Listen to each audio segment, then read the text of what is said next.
Dear friends, मेरा नाम अनिलेश सिंह है।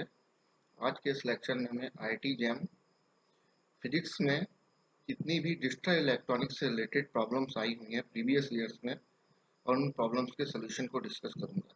जैसा कि मैंने अपने प्रीवियस लेक्चर में भी इस बात को कहा था कि नेक्स्ट लेक्चर में कंपटीशन से रिलेटेड प्रॉब्लम्स के ऊपर बनाऊंगा। तो ये जो लेक्चर है इसमें डिजिटल इलेक्ट्रॉनिक्स से जितनी भी प्रॉब्लम आई हुई है आईआईटी जैम फिजिक्स में, उन सबकी प्रॉब्लम्स और उनका सबका सलूशन आपको इस लेक्चर में मिलेगा। तो सबसे पहले हम बात करते हैं कि जैम में कितना डिजिटल इलेक्ट्रॉनिक्स के कितना पार्ट आता है और क्या क्या हॉट टॉपिक्स हैं डिजिटल इलेक्ट्रॉनिक्स के, जिससे जैम के पेपर में क्वेश्चन आते हैं। तो जब हम वेटेज की बात करते हैं तो जितने भी मैंने प्रीवियस ईयर्स के क्वेश्चन पेपर देखे हैं, तो मैंने देखा कि हर साल लगभग एक प्रॉब्लम आई हुई है। हर साल डिजिटल इलेक्ट्रॉनिक्स से एक प्रॉब्लम जैम के पेपर में आई हुई है। और जो टॉपिक्स हैं वो टॉपिक्स क्या हैं? Digital logic gates, Boolean algebra और यूनिवर्सल गेट्स। इन्हीं टॉपिक्स से रिलेटेड हर साल एक प्रॉब्लम जैम के क्वेश्चन पेपर में आई हुई है। तो आप इन टॉपिक्स की थ्योरी के बारे में अगर जानना चाहते हैं तो मेरे प्रीवियस लेक्चर्स को रेफर कर सकते हैं। 2 लेक्चर हैं और उन लेक्चर्स में सारी थ्योरी कवर करा गया है जो इन प्रॉब्लम्स को टैकल करने के लिए सफिशिएंट है। वो 2 लेक्चर अगर आप देखते हैं तो वो दोनों लेक्चर ही सफिशिएंट हैं जो जैम में आई हुई सारी प्रॉब्लम्स को कवर करेंगे।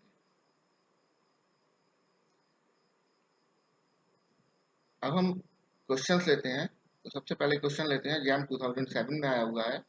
अच्छा, एक बात और, मैंने जो अपने इसमें क्वेश्चंस हैं उनको इस तरीके से अरेंज कराया है डिफिकल्टी लेवल के हिसाब से।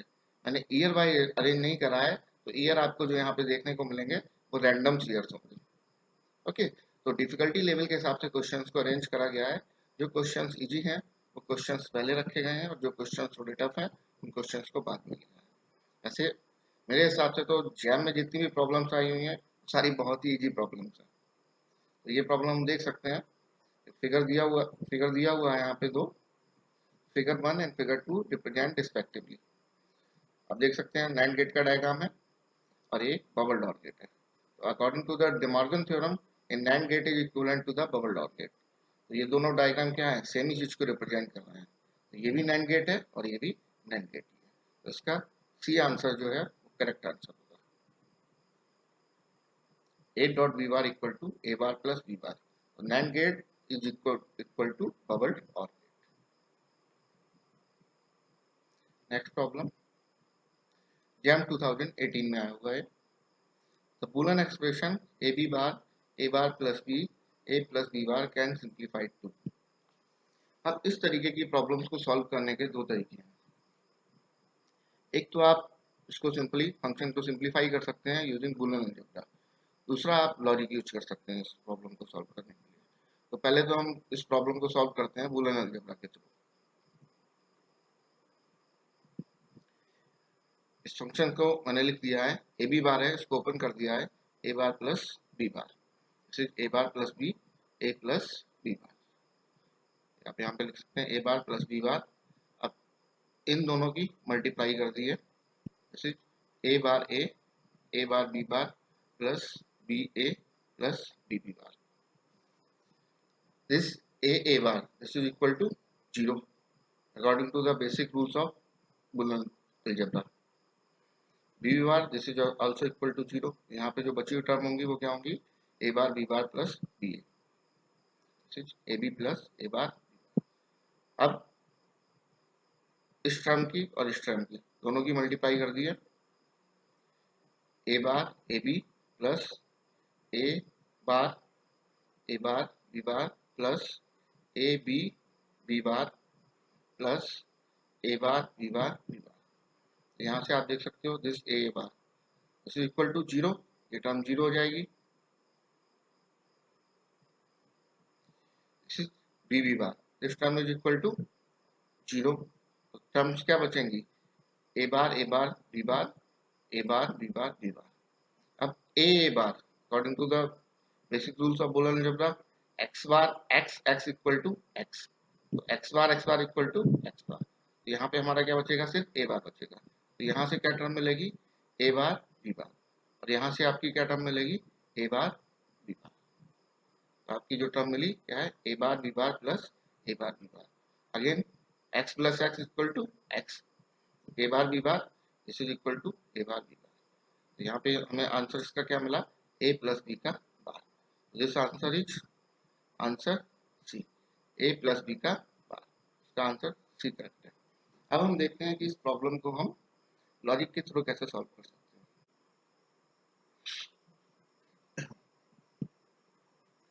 हम देखते हैं कि हम इस प्रॉब्लम को लॉजिक के थ्रू कैसे चेक कर सकते हैं। तो दिस इज सेकंड मेथड।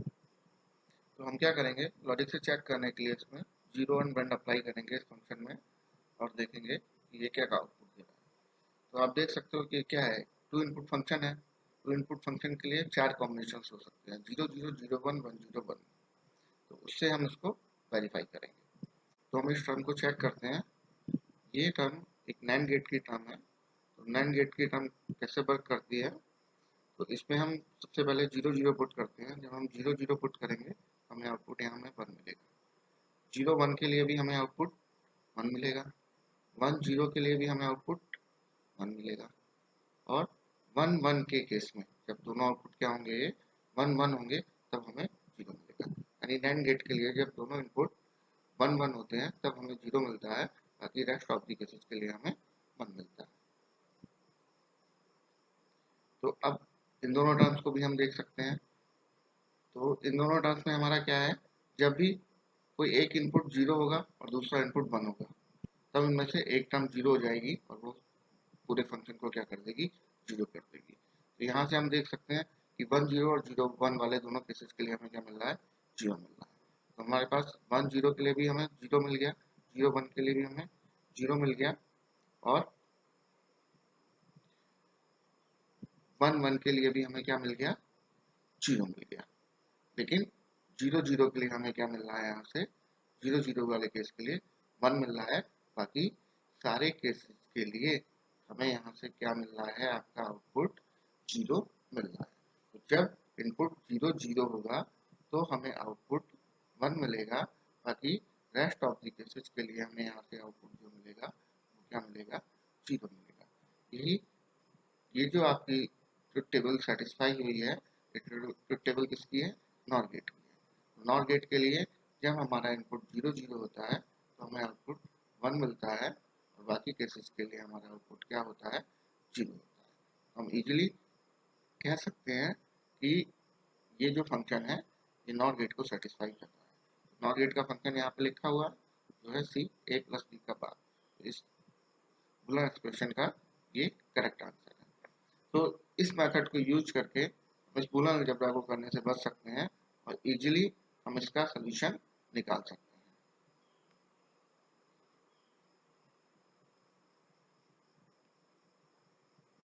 ठीक, एग्जाम 2016 में आई प्रॉब्लम है, the solution of the Boolean equation y equal to A plus B का whole bar plus A B bar. अब इस प्रॉब्लम को कैसे सॉल्व करना है, तो सबसे पहले हम इस प्रॉब्लम को लॉजिक से सॉल्व करने की कोशिश करते हैं। यहाँ पे हम देख सकते हैं ये लिखा है ए बी बार, इसका फंक्शन है, नैंड गेट का फंक्शन है।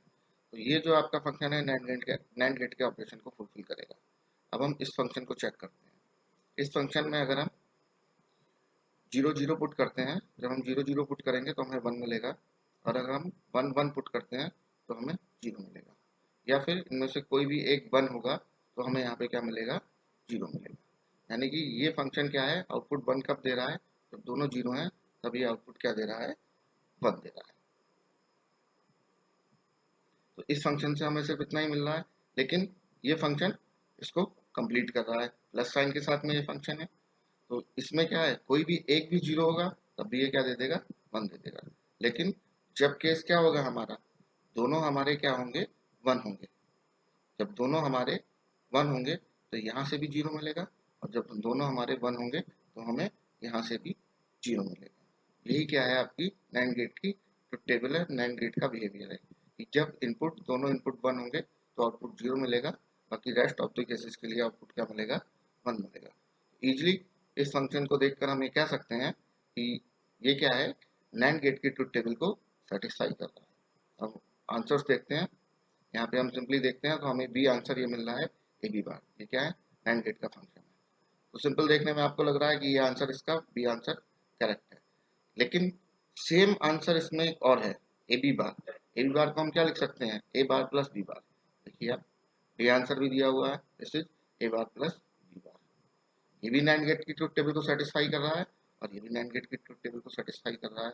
अगेन फिर क्वेश्चन देखिए, the solution, solution of the Boolean equation.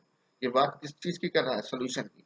यहाँ पे इक्वेशन कंप्लीट सॉल्व नहीं हुई है, इसके आगे भी सॉल्व करी जा सकती है। अगर यहाँ पे हम डी मॉर्गन थ्योरम लगाएं तो हमें अल्टीमेटली क्या सॉल्यूशन मिलेगा, वो जो हमें सॉल्यूशन मिलेगा वो होगा ए बार प्लस बी बार।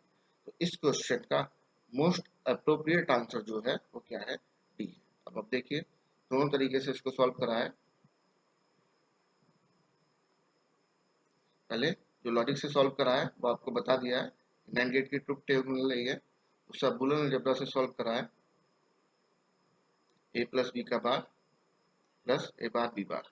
इसको क्या करा है, यहाँ पे डॉट लगा के पूरे का बार ले लिया है डी मॉर्गन थ्योरम यूज करके। तो A plus B dot A B और इसका कंप्लीट बार ले लिया है। अगर इसको मैं ओपन करूंगा तो मुझे यही फंक्शन मिल जाएगा। अब इसको सॉल्व कर लिया, इसकी इससे मल्टीप्लाई कर दिए, A B plus A B B, A is equal to A, B B is equal to B. तो सिर्फ A B plus A B, तो क्या मिल गया, ए बी, ए बी का बार। बार को ऊपर लिया हुआ है ऑलरेडी, यहाँ पे ये सॉल्व नहीं हो जाता है, अभी ये आगे भी सॉल्व हो सकता है। दिस इज, हम यहाँ पे डी मॉर्गन थ्योरम यूज करेंगे और फाइनली हमें क्या मिलेगा, ए बार प्लस बी बार। इस क्वेश्चन का जो करेक्ट आंसर है वो क्या है, A bar plus B bar. तो कभी कभी इस टाइप के क्वेश्चन भी दे देता है कि इसमें दो आंसर क्या होते हैं, सिमिलर होते हैं। यहाँ पे आप देख सकते हैं दोनों आंसर करेक्ट हैं, बट मोस्ट करेक्ट आंसर इसका क्या है, डी आंसर इसका मोस्ट करेक्ट है। जैम 2017 में आई हुई प्रॉब्लम है, बूलियन फंक्शन दिया हुआ है z equal to P Q plus P Q R plus P Q R S plus P Q R S T plus P Q R S T U, then Z bar is. तो Z bar की बात हम बाद में करेंगे, पहले हम Z को चेक कर लेते हैं। तो जेड ये जो फंक्शन है आप देख सकते हो, हर टर्म में एक एक टर्म बढ़ती जा रही है। तो इस फंक्शन को हम इधर से सॉल्व करना स्टार्ट करें। अगर हम P Q R S T common ले लें यहाँ पे, तो यहाँ पे आपका क्या मिलेगा, वन प्लस यू मिलेगा, और this one plus U this is equal to one. One के साथ हम किसी भी टर्म को अगर ऐड करें तो according to the Boolean algebra हमें क्या मिलता है, वन मिलता है। तो इस तरीके से अगर हम इसको सॉल्व करते आए तो लास्ट में हमें क्या मिलेगा, हमारे पास जो बचेगा लास्ट में सिर्फ पी क्यू ही बचेगा। और अगर हम उसके बार की बात कर रहे हैं तो इसका अगर हम बार ले लें तो जेड बार इक्वल टू क्या हो जाएगा, पी क्यू का बार। पी क्यू के बार को हम क्या लिख सकते हैं, P bar plus Q bar. तो इसका जो करेक्ट आंसर होगा वो सी होगा। अब देखिए मैंने इसको सॉल्व करा है, P Q plus P Q R plus P Q R S, Z लिया है यहाँ पे, P Q R S T common ले लिया है, one plus U equal to one. अब इन दोनों टर्म में से P Q R S common ले लिया है, वन प्लस टी बचा, this is equal to one. इन दोनों टर्म में से पी क्यू आर कॉमन ले लिया है, one plus S, this is equal to one. Last में जो ये दोनों टर्म बची इसमें से पी क्यू को कॉमन ले लिया है, तो यहाँ पे आपका अल्टीमेटली क्या बचा, पी क्यू। जेड का बार कर दिया है, Z bar equal to P bar plus Q bar. तो आंसर सी जो है इसका करेक्ट आंसर है। जैम 2015 में आई प्रॉब्लम है, which of the following circuit represents the Boolean expression. ये आपको फंक्शन दिया हुआ है, ये फंक्शन किस सर्किट को रिप्रेजेंट कर रहा है। तो इसको हम सिंपली हम कर सकते हैं, इसको बूलियन अलजेब्रा के थ्रू सॉल्व कर लें। सॉल्व करने के बाद जो हमें फंक्शन मिलेगा वो हम चेक करेंगे इन सर्किट में से कौन सा सर्किट सही है। इसको सॉल्व करते हैं। हमने लिया, जो ऊपर बार लगा हुआ है इस बार को मैंने ओपन कर दिया है, पी प्लस क्यू आर, बार का बार हो गया। तो यहाँ पे डिमॉर्गन थ्योरम का यूज करा है, प्लस था वो डॉट में चेंज हो गया, क्यू बार पी, उसके बाद का बार। अब बार का bar according to the basic rules bar का बार इज कैंसिल आउट हो जाएगा, सिंपल यहाँ पे क्या रह जाएगा, क्यू बार पी, और यहाँ पे पी प्लस क्यू आर। तो P plus Q R dot Q R P, दोनों की मल्टीप्लाई कर दिए, P Q R P plus Q Q bar P R, R P लिख लें हम यहाँ पे। तो P and P, this P and P is equal to P, P Q bar plus Q Q bar, Q Q bar is equal to zero, X X bar is equal to zero. तो ये आपकी term क्या है, 0 हो जाएगी। हमें answer क्या मिल जाएगा, पी क्यू बार। हम देखते हैं पी क्यू बार किससे इम्प्लीमेंट हो रहा है। हम देख सकते हैं यहाँ पे ये आपका क्या है, पी, क्यू है, और यहाँ पे क्यू बार मिलेगा, हैंडेड लगा हुआ है, तो this function will give us the P Q bar. Correct answer for this question is B. ये आपका जैम 2011 में आया हुआ क्वेश्चन है, which of the following circuits does not satisfy the Boolean expression A B bar plus A bar B. तो ये आपका XOR gate का बूलियन फंक्शन है। एक्सॉर गेट का जो बिहेवियर होता है वो क्या है कि अगर इनपुट अनइक्वल है तो आउटपुट हमें 1 मिलेगा। इट मीन्स अगर एक इनपुट पे 0 लगा है और दूसरे इनपुट पे 1 लगा है तो हमें जो आउटपुट वो मिलेगा वो 1 मिलेगा। तो यही कंडीशन हम इन सारे सर्किट्स में चेक कर लेंगे कि 0 1 के लिए हमें किस सर्किट में आउटपुट 1 मिल रहा है या नहीं मिल रहा है। तो जिस सर्किट में 0 1 के लिए आउटपुट 1 मिल रहा है वो तो सेटिस्फाई कर रहा है, और जिस सर्किट में 0 1 के लिए आउटपुट 1 नहीं मिल रहा है वो इस कंडीशन को सेटिस्फाई नहीं कर रहा है। तो सबसे पहले ए को चेक करते हैं। ए को हम चेक करते हैं तो हम इजीली देख सकते हैं कि यहाँ पे हमें जो फंक्शन मिल रहा है वो क्या मिल रहा है, सेम फंक्शन मिल रहा है। ये आपका ए है, ये बी बार है, यहाँ पे ए बी बार मिल रहा है, यहाँ पे ए बार भी मिल रहा है, तो F equal to A B bar plus A bar B, ये सेटिस्फाई कर रहा है। इस सर्किट को हम चेक करते हैं तो इसमें हम अप्लाई करके देखते हैं 0 1। तो 0 1 के लिए हमें यहाँ से क्या मिल जाएगा, 1 मिल जाएगा। और 0 1 के लिए एक नैंड गेट लगा हुआ है, तो नैंड गेट का फंक्शन क्या होता है, जब 1 1 होगा तो आउटपुट 0 होगा, बाकी सारे केसेस के लिए 1 मिलेगा। तो 0 1 के लिए ये भी 1 दे देगा और यहाँ से भी 1 मिलेगा, तो दोनों केसेस में हमें क्या मिल जाएगा, आउटपुट 1 मिल जाएगा। यहाँ पे 1 1 आउटपुट 1, ये भी 1 दे रहा है। इस सर्किट को चेक करने की कोई जरूरत ही नहीं है। ये आपका क्या है, नैंड लगा हुआ है और यहाँ पे क्या है, बबल डॉल लगा हुआ है। तो बबल और नैंड दोनों इक्विवेलेंट हैं, दोनों को एक दूसरे से रिप्लेस कर सकते हैं। तो इन दोनों सर्किट का जो आउटपुट है वो सेम ही आउटपुट है, तो इसको चेक करने की कोई जरूरत ही नहीं है। जो इसका आउटपुट होगा वही इसका आउटपुट होगा। तो अब लास्ट हमारा क्या बचा, डी ऑप्शन। तो डी ऑप्शन हमारा क्या है, इस क्वेश्चन का आंसर है। देखिए चेक करते हैं उसे हम।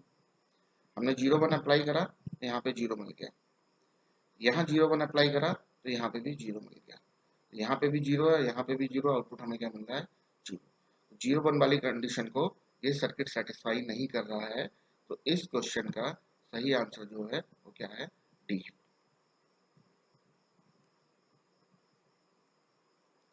D answer is correct answer. Next problem देखते हैं। जैम 2010 में आई हुई प्रॉब्लम है, एक ट्रुथ टेबल दी हुई है, इसके लिए पूछा है कि इसका लॉजिक फंक्शन क्या होगा। अब इस प्रॉब्लम को भी हम दो तरीके से सॉल्व कर सकते हैं, एक तो बूलियन एक्सप्रेशन के माध्यम से और दूसरा लॉजिक के थ्रू।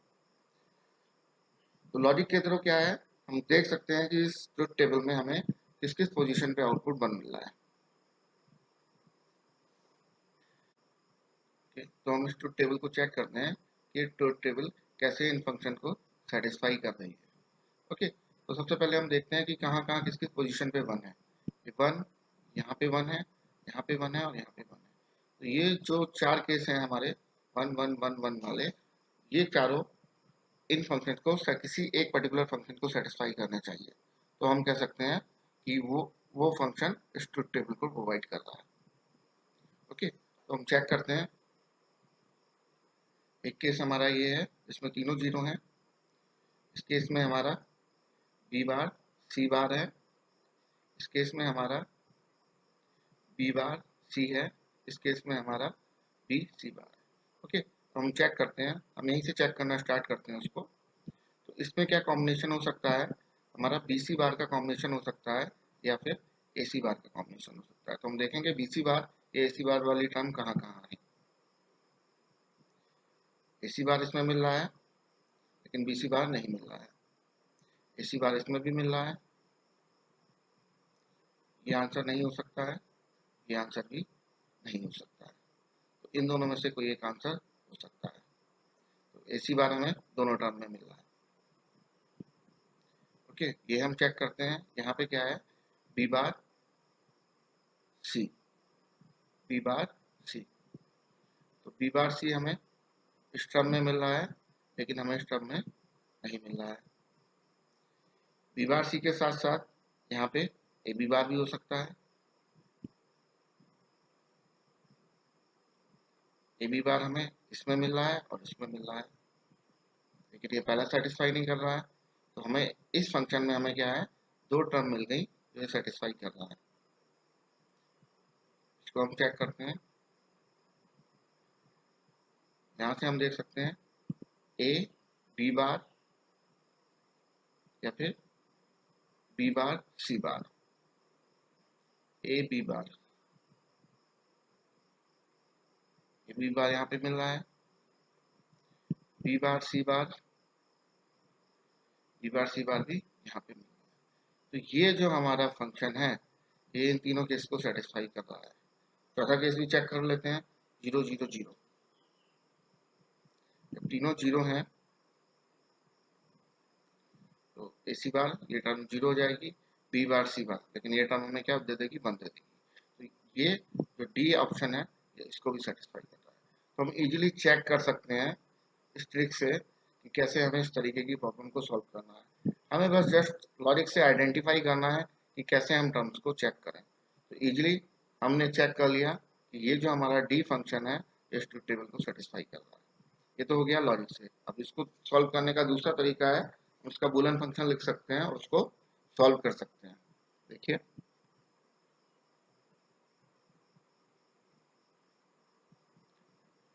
सेकंड मेथड हमने लिया है, उसका बूलियन फंक्शन बना लिया है। तो पहली टर्म ले लिया है A bar B bar C bar, A bar B bar C बार। दूसरी टर्म ले लिया है ए B bar C bar, A B bar C बार। तीसरी टर्म ले लिया है ए बी बार सी, ए बी बार सी। चौथी टर्म ले लिया है ए B C bar, A B C बार। उसको बूलियन अलजेब्रा के थ्रू सॉल्व कर लिया है और जो उसका रिजल्ट मिलेगा वही हमारा क्या होगा, आंसर होगा।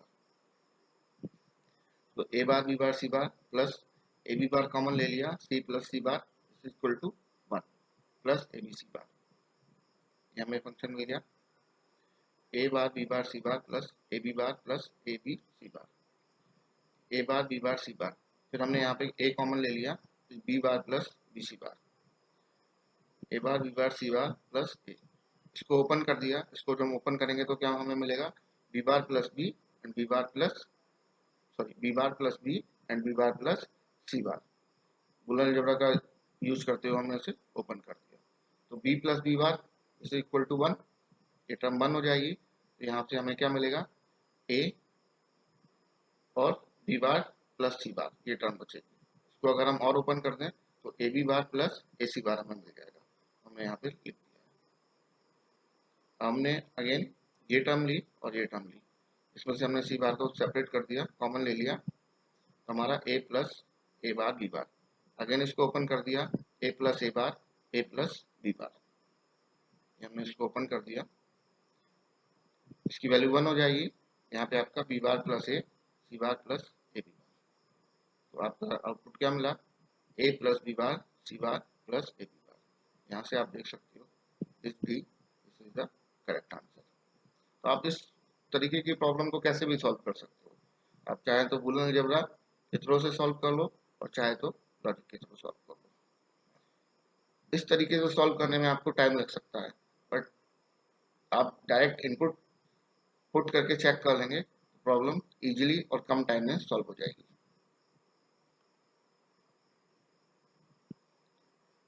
जैम 2014 में आई हुई प्रॉब्लम है,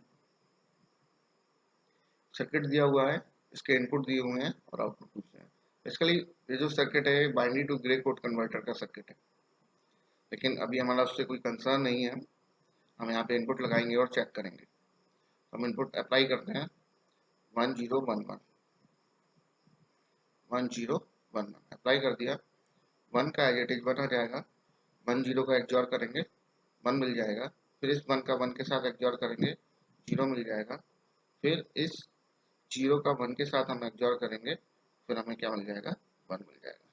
तो हमारा जो आउटपुट होगा 1101 इसका C answer, sorry A answer इसका correct answer 1101, A answer correct answer. JAM 2019 में आई हुई प्रॉब्लम है, the output of the following logic circuit can be simplified to. इस सर्किट को तो आपको बुलियन अलजेब्रा के थ्रू सॉल्व करना ही पड़ेगा, क्योंकि इसमें नंबर ऑफ गेट्स बहुत ज़्यादा हैं। आप चाहें तो 0 1 अप्लाई करके भी ट्राई कर सकते हैं, बट मेरा रिकमेंडेशन यही है कि इस सर्किट को आप बुलियन अलजेब्रा के थ्रू सॉल्व करें, तभी ये इजीली सॉल्व हो पाएगा। तो यहाँ पे हम चेक कर लेते हैं इसका आउटपुट क्या हमें मिल रहा है। एक्स डॉट बाई मिल जाएगा, इसका एक्स प्लस वाई बाई, इसका यहाँ पे आपको मिल जाएगा बाई और जेड, तो बाई प्लस जेड मिल जाएगा। इस गेट का जो आउटपुट है बाई प्लस जेड यहाँ अप्लाई हो गया, और ये आपका क्या आ रहा है एक्स, इसका मिल जाएगा X dot Y plus Z, तो X dot Y plus X plus Z मिल जाएगा इसका आउटपुट। इस गेट का आउटपुट देखते हैं, बाई प्लस जेड ये आ रहा है और ये आपका बाई आया, तो by dot Y plus Z, तो बाई डॉट बाई क्या हो जाएगा, बाई हो जाएगा प्लस बाई डॉट जेड। अब इन तीनों का हम क्या कर देंगे, यहाँ पे सम कर देंगे, तीनों का सम कर दिया, x dot Y plus X dot Y plus X dot Z, ये टर्म ले ली, प्लस बाई डॉट जेड। ये अगर एक्स टर्म है और ये भी एक्स टर्म है, तो X plus X equal to X, दोनों को मिला के एक टर्म हो जाएगी X dot Y plus X dot Z plus Y dot Z plus Y. अब यहाँ से अगर हम बाई कॉमन ले लें तो 1 प्लस जेड बचेगा, और 1 प्लस जेड की वैल्यू क्या होगी, 1 होगी, खाली हमारा बाई बचेगा। यही हमने यहाँ पे करा है, x dot Y plus X dot Z plus by common ले लिया, जेड प्लस 1 बाई, यहाँ पे हमारा खाली बाई बच गया। अब फिर हम इस टर्म में से और इस टर्म में से अगर हम बाई को कॉमन ले लें तो हमारा क्या बचेगा, 1 प्लस एक्स, 1 प्लस एक्स क्या हो जाएगा 1, और यहाँ पे सिर्फ बाई की टर्म बच जाएगी, तो जो हमें लास्ट में आउटपुट मिलेगा वो क्या होगा, by plus X dot Z. देखिए इसमें से किसी टर्म में आ रहा है D term, D term mean by plus x Z. तो इस प्रॉब्लम का क्या है, बी आंसर करेक्ट आंसर। तो इस तरीके से आपने देखा कि कुछ प्रॉब्लम हैं जो आपको बुलियन अलजेब्रा के थ्रू ही सॉल्व करनी पड़ेंगी, और कुछ प्रॉब्लम्स को आप अपने लॉजिक से भी सॉल्व कर सकते हैं। तो जो मेथड आपको कन्वेंट लगे उस मेथड के थ्रू आप प्रॉब्लम को सॉल्व कर सकते हैं। ये जितनी भी प्रॉब्लम मैंने इसमें डिस्कस करी हैं, ये जो इससे पहले मैंने जो 2 लेक्चर्स बनाए हैं, उन दोनों लेक्चर्स में इन सारी प्रॉब्लम से रिलेटेड थ्योरी को दिया गया है। तो अगर आप वो दोनों लेक्चर देख लेते हैं तो वही दोनों लेक्चर सफिशिएंट हैं आपके लिए। थैंक यू फ्रेंड्स, आपको ये लेक्चर अच्छा लगा हो तो चैनल को सब्सक्राइब करना ना भूलें। तो नेक्स्ट लेक्चर है उसमें भी मैं नेट और गेट और जो भी कंपटीशंस हैं उनसे रिलेटेड प्रॉब्लम को डिस्कस करूंगा। जो मैंने प्रीवियस लेक्चर पढ़ाए हैं दोनों, उन्हीं से रिलेटेड जो प्रॉब्लम्स आई हुई हैं कंपटीशन में उनको मैं डिस्कस करूंगा। Thank you once again.